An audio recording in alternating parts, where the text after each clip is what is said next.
Pernahkah Anda merasa sangat lelah meski tidak melakukan pekerjaan fisik yang berat? Lelah yang merayap di dalam dada, membuat pikiran riuh, dan meninggalkan rasa hampa yang sulit dijelaskan. Jika Anda pernah merasakannya, besar kemungkinan rasa lelah itu bukan berasal dari tubuh Anda, melainkan dari jiwa Anda yang terus-menerus bertarung demi satu hal. Pengakuan.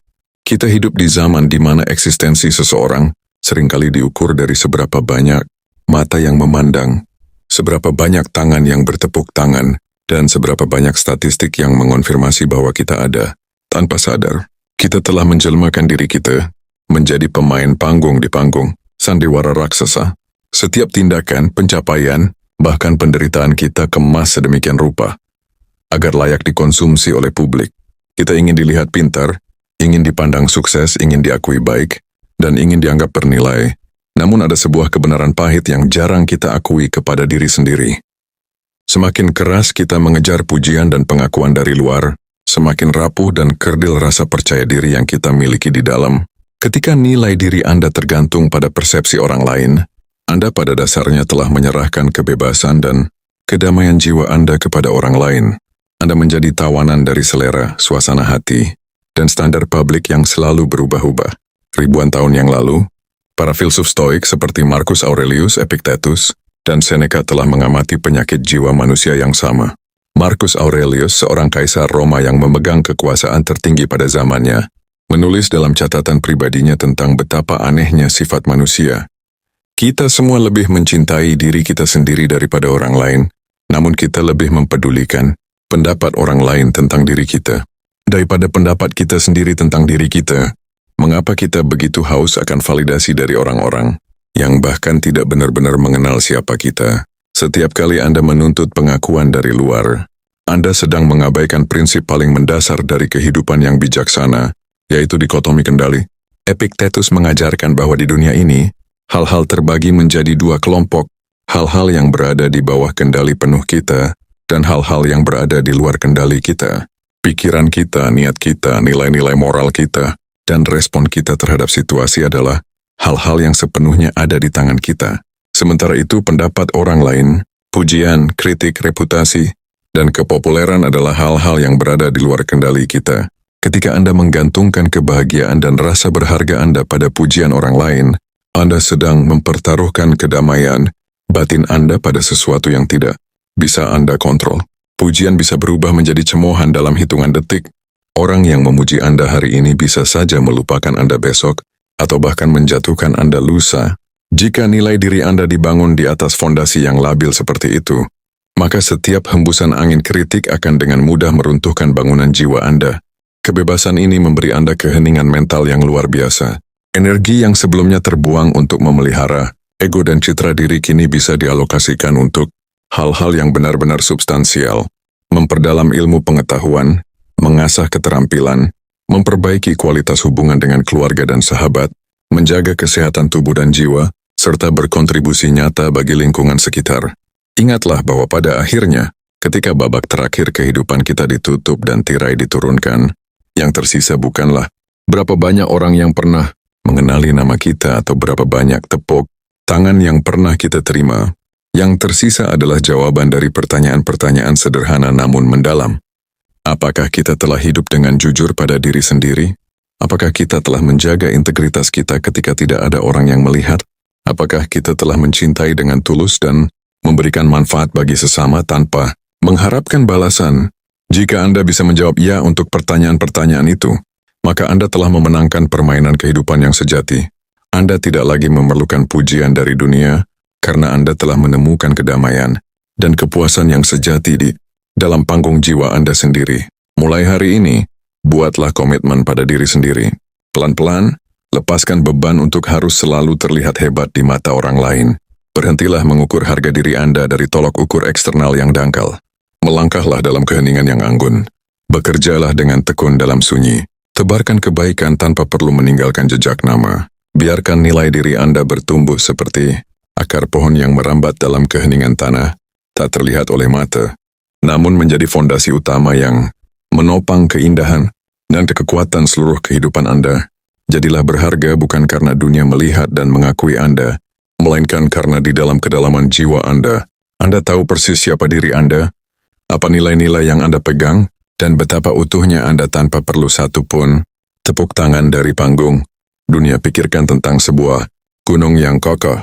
Gunung tidak pernah berteriak melintasi lembah untuk memamerkan betapa tingginya puncaknya atau betapa indahnya pepohonan yang tumbuh di lerengnya.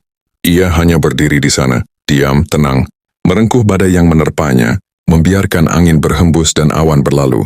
Apakah keberadaan gunung itu menjadi berkurang nilainya hanya karena tidak ada orang yang memujinya hari ini? Tidak sama sekali. Gunung itu tetaplah gunung yang megah, tak tergoyahkan oleh prasangka atau ketidakpedulian dunia di sekitarnya. Jadilah seperti gunung itu dalam kehidupan pribadi Anda. Bangunlah kedalaman karakter Anda hingga menjadi begitu kokoh sehingga pujian tidak bisa membuat Anda terbang tinggi dan celaan tidak bisa meruntuhkan Anda ke dasar jurang. Ketika Anda berhasil melepaskan keterikatan pada pengakuan eksternal, Anda akan merasakan jenis kebebasan yang belum pernah Anda rasakan sebelumnya. Ketika Anda mulai menjalani kehidupan tanpa ketergantungan pada tepuk tangan luar, sebuah transformasi yang halus namun sangat kuat akan mulai terjadi di dalam keseharian Anda. Anda tidak lagi bertindak berdasarkan kepanikan atau ketakutan akan penilaian orang lain, melainkan dari tempat yang penuh dengan ketenangan dan keteguhan batin. Salah satu dampak terbesar dari melepaskan dahaga akan validasi adalah lahirnya kejujuran radikal dalam hubungan antar manusia. Ketika Anda tidak lagi membutuhkan pengakuan dari orang lain, Anda berhenti memanfaatkan orang lain sebagai alat untuk memuaskan ego Anda. Anda tidak lagi berteman hanya agar terlihat keren di mata lingkaran sosial tertentu, dan Anda tidak lagi menyetujui pendapat orang lain secara palsu hanya karena takut ditolak. Sebaliknya, Anda mulai mampu mendengarkan secara mendalam. Saat berbicara dengan seseorang, fokus Anda tidak lagi terbagi untuk memikirkan jawaban cerdas apa yang harus saya berikan agar dia kagum pada saya. Anda hadir secara utuh untuk benar-benar memahami jalan pikiran dan perasaan lawan bicara Anda. Hubungan yang Anda bangun menjadi jauh lebih otentik, bermakna, dan berakar pada rasa saling menghormati yang tulus, bukan transaksi ego yang saling memanfaatkan. Selain itu, keberanian untuk menjadi berharga secara sunyi akan mengubah cara Anda menyikapi waktu. Waktu adalah satu-satunya sumber daya yang paling berharga dan tidak dapat diputar kembali. Betapa tragisnya ketika sebagian besar waktu muda dan produktif kita dihabiskan hanya untuk merancang persepsi publik yang tidak abadi. Setiap menit yang Anda habiskan untuk merajut citra palsu adalah 1 menit yang tercuri dari proses pengembangan diri yang sejati. Bandingkan 2 gaya hidup ini. Yang pertama adalah seseorang yang menghabiskan energinya untuk tampil sukses, membeli pakaian mahal yang melampaui kemampuannya, sibuk memamerkan setiap detail aktivitasnya, dan merasa cemas setiap kali performa publiknya menurun. Yang kedua adalah seseorang yang mengalihkan seluruh energi itu ke dalam membaca buku-buku yang memperluas wawasan, mengasah keahlian hingga tingkat maestro, merawat kesehatan tubuh, dan menjaga kedamaian pikiran. Orang pertama mungkin mendapatkan tepuk tangan yang meriah dari penonton, tetapi ia hidup dalam ketakutan konstan akan hari di mana panggung itu runtuh. Orang kedua mungkin tidak pernah dikenal oleh ribuan orang, tetapi ia memiliki kekayaan internal yang tidak bisa dicuri oleh siapapun. Jika seluruh dunia berbalik membelakanginya besok pagi, ia tetap utuh, tetap tenang, dan tetap tahu nilainya sebagai seorang manusia.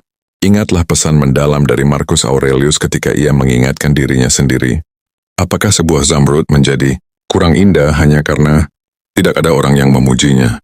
Batu permata yang indah tidak memudar kilauannya, hanya karena berada di dasar gua yang gelap tanpa ada mata yang memandang. Kualitas permata itu melekat pada strukturnya, bukan pada pandangan orang yang melihatnya. Ketika Anda secara konsisten memilih untuk tidak lagi hidup demi pandangan orang lain, cara Anda memandang arti keberhasilan pun akan mengalami pergeseran yang fundamental. Selama ini, masyarakat seringkali mendefinisikan keberhasilan lewat indikator-indikator eksternal yang seragam. Jabatan yang tinggi, kekayaan yang mencolok, popularitas yang meluas, atau simbol-simbol status yang mudah dipamerkan. Namun bagi seseorang yang telah membebaskan jiwanya dari belenggu validasi, semua indikator tersebut hanyalah hiasan luar yang tidak pernah menentukan kualitas sejati dari sebuah kehidupan. Keberhasilan sejati yang tumbuh dari dalam memiliki tolok ukur yang jauh lebih tenang, namun bersahaja dan abadi. Keberhasilan adalah ketika Anda mampu tidur nyenyak di malam hari tanpa dibayangi rasa bersalah, cemas, atau kepura-puraan. Keberhasilan adalah ketika Anda memiliki kontrol penuh atas emosi dan reaksi Anda sendiri saat berhadapan dengan ketidakadilan atau kekecewaan. Keberhasilan adalah ketika Anda tetap memilih untuk berbuat jujur dan baik, bahkan saat tidak ada satu orang pun yang melihat, mengapresiasi atau mencatat kebaikan tersebut. Coba renungkan betapa banyaknya orang yang tampak sangat sukses di mata dunia, memiliki ribuan pengagum dan gelimang materi, namun di dalam hatinya merintih kesepian dan penuh kegelisahan. Mereka terperangkap dalam lingkaran setan. Semakin tinggi ekspektasi publik yang harus mereka penuhi, semakin besar ketakutan mereka akan kehilangan semua itu. Mereka menjadi budak dari citra yang mereka ciptakan sendiri. Sebaliknya, ada orang-orang yang memilih jalan sunyi. Mereka tidak dikenal oleh khalayak ramai. Nama mereka tidak dielu-elukan di panggung-panggung megah. Namun jiwa mereka dipenuhi oleh kedamaian yang tak tergoyahkan. Mereka memiliki waktu untuk benar-benar menikmati setiap detik kehidupan, mendengarkan desir angin, merasakan kehangatan canda tawa keluarga, dan menikmati kesederhanaan hari ini tanpa rasa terburu-buru untuk membuktikan apapun kepada dunia.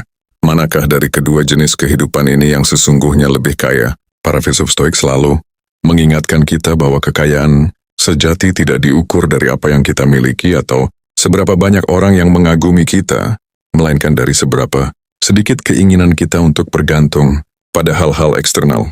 Semakin sedikit Anda membutuhkan pujian orang lain untuk merasa berharga, semakin kuat dan merdeka diri Anda. Latihlah diri Anda untuk menjadi pengamat atas ego Anda sendiri. Setiap kali timbul keinginan untuk memamerkan pencapaian, menepis kritik dengan amarah, atau berpura-pura menjadi seseorang yang bukan diri Anda demi diterima oleh suatu kelompok, berhentilah sejenak. Tanyakan pada hati nurani Anda, apakah saya melakukan ini untuk kebaikan jiwa saya, atau hanya untuk memberi makan ego yang tak pernah kenyang? Pertanyaan sederhana itu adalah cermin yang jujur. Ia akan membongkar semua motif tersembunyi dan mengembalikan Anda pada pijakan yang nyata. Ketika Anda berkomitmen penuh untuk berjalan di atas prinsip-prinsip ini, Anda akan menyadari bahwa kedalaman jiwa yang sesungguhnya hanya bisa dibangun di tempat yang jauh dari keramaian dan sorak-sorai publik. Di dunia yang serba bising ini, di mana setiap orang berteriak agar didengar dan berlomba-lomba memamerkan kehidupan mereka, keberanian untuk diam dan bekerja dalam sunyi adalah sebuah bentuk kekuatan radikal. Orang-orang yang haus akan pengakuan seringkali seperti bangunan tinggi yang megah di luar, namun dibangun di atas fondasi tanah yang rapuh.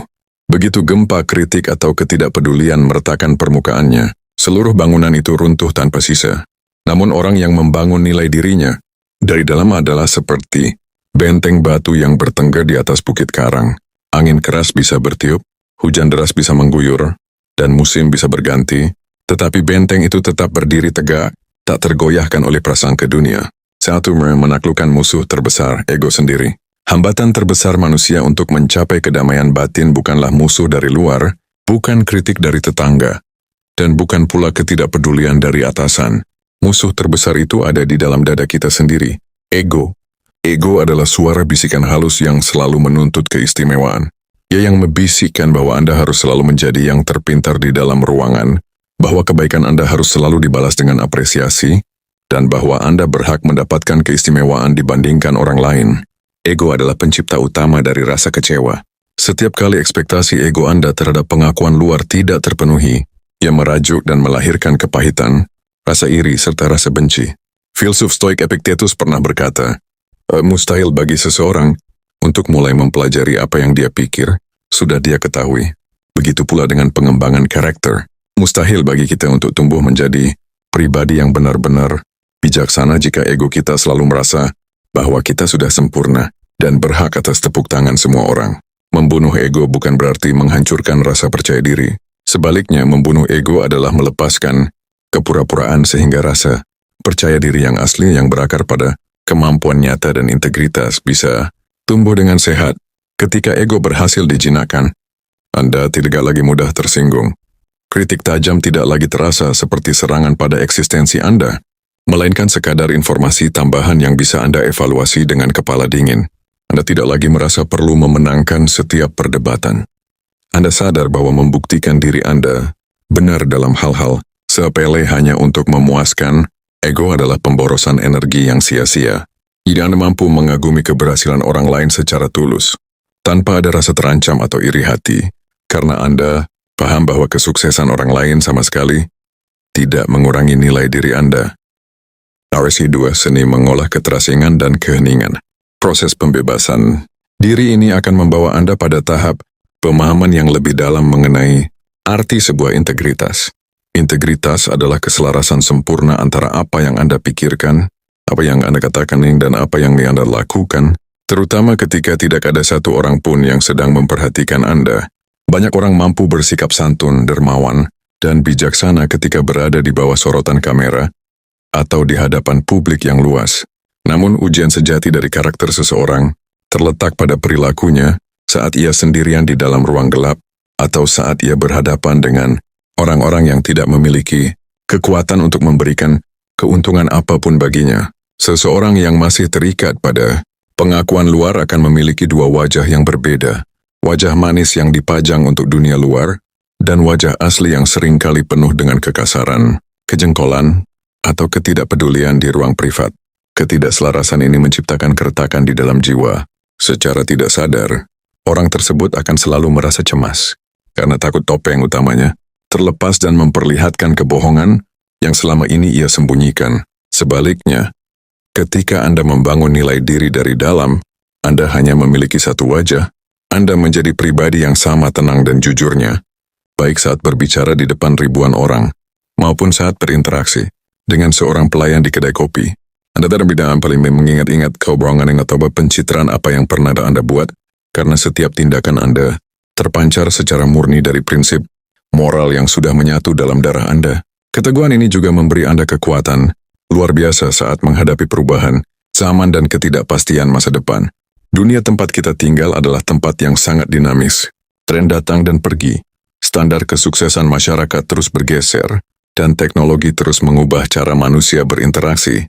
Jika nilai diri Anda terikat pada standar eksternal yang terus berubah ini, Anda akan selalu merasa tertinggal, cemas, dan terengah-engah mengejar bayangan yang tak pernah bisa ditangkap. Hari ini dunia memuja kekayaan materi, besok dunia memuja popularitas digital, dan lusa dunia mungkin memuja hal lain yang sama sekali berbeda. Mengikuti semua aturan main luar, ini adalah jaminan pasti menuju kelelahan jiwa yang berkepanjangan. Namun nilai-nilai kebaikan sejati tidak pernah kadaluarsa oleh zaman. Keberanian, kejujuran, pengendalian diri, keadilan, dan kasih sayang memiliki nilai yang abadi. 1000 tahun yang lalu, nilai-nilai ini membuat seorang manusia dihormati secara tulus, dan 1000 tahun dari sekarang, nilai-nilai ini tetap menjadi fondasi utama dari keagungan jiwa manusia. Dengan memegang teguh nilai-nilai abadi ini, Anda menjadi manusia yang tidak bisa disetir oleh kepanikan zaman. Anda tetap memiliki kompas internal yang jelas di tengah badai, informasi dan kebingungan, moral yang melanda masyarakat modern. Anda paham kapan harus melangkah maju, kapan harus bertahan.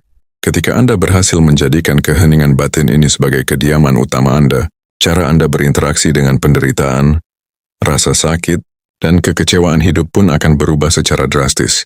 Dalam kehidupan biasa, orang-orang yang mengejar pengakuan seringkali melihat penderitaan atau kegagalan sebagai bentuk kehancuran total. Ketika sebuah bisnis yang mereka bangun mengalami kebangkrutan, ketika suatu hubungan yang mereka banggakan berakhir, atau ketika sebuah posisi penting lepas dari genggaman, mereka tidak hanya kehilangan objek tersebut, mereka kehilangan identitas dan rasa berharga dalam diri mereka.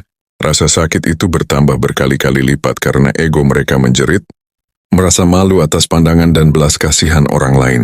Namun bagi jiwa yang telah terlatih untuk berakar dari dalam, penderitaan tidak pernah bisa menyentuh inti keberadaan diri. Kegagalan bisnis hanyalah sebuah peristiwa ekonomi, kehilangan jabatan hanyalah perubahan peran sosial, dan penilaian buruk dari orang lain hanyalah hembusan udara yang keluar dari mulut mereka. Semua itu berada di luar kendali batin. Anda mulai memandang setiap kesulitan hidup bukan sebagai hukuman, melainkan sebagai arena latihan spiritual. Ketika kemalangan menimpa, alih-alih bertanya mengapa ini harus terjadi pada saya, Anda akan bertanya keutamaan apa yang bisa saya latih melalui situasi ini. Jika situasi menuntut kesabaran, Anda melatih kesabaran. Jika situasi menuntut keberanian, Anda melatih keberanian. Jika situasi menuntut kerendahan hati untuk menerima kenyataan, Anda melatih kerendahan hati.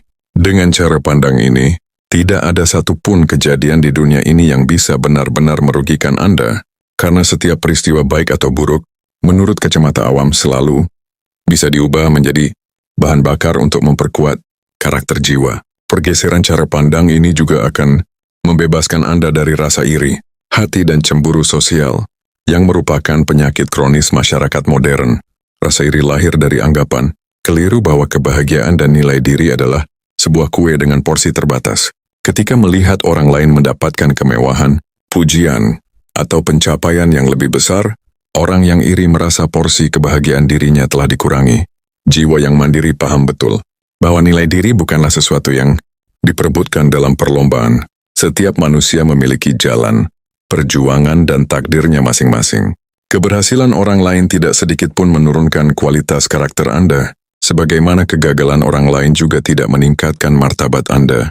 Anda bisa melihat orang lain meraih puncak popularitas atau kekayaan tanpa merasa terancam, dan Anda bisa memberikan selamat kepada mereka secara tulus tanpa ada kepahitan yang tersembunyi di dalam dada. Anda tidak lagi membandingkan bab pertama, kehidupan Anda dengan bab ke-15, kehidupan orang lain, karena Anda sadar bahwa satu-satunya tolok ukur yang relevan untuk dibandingkan adalah diri Anda hari ini dengan diri Anda yang kemarin,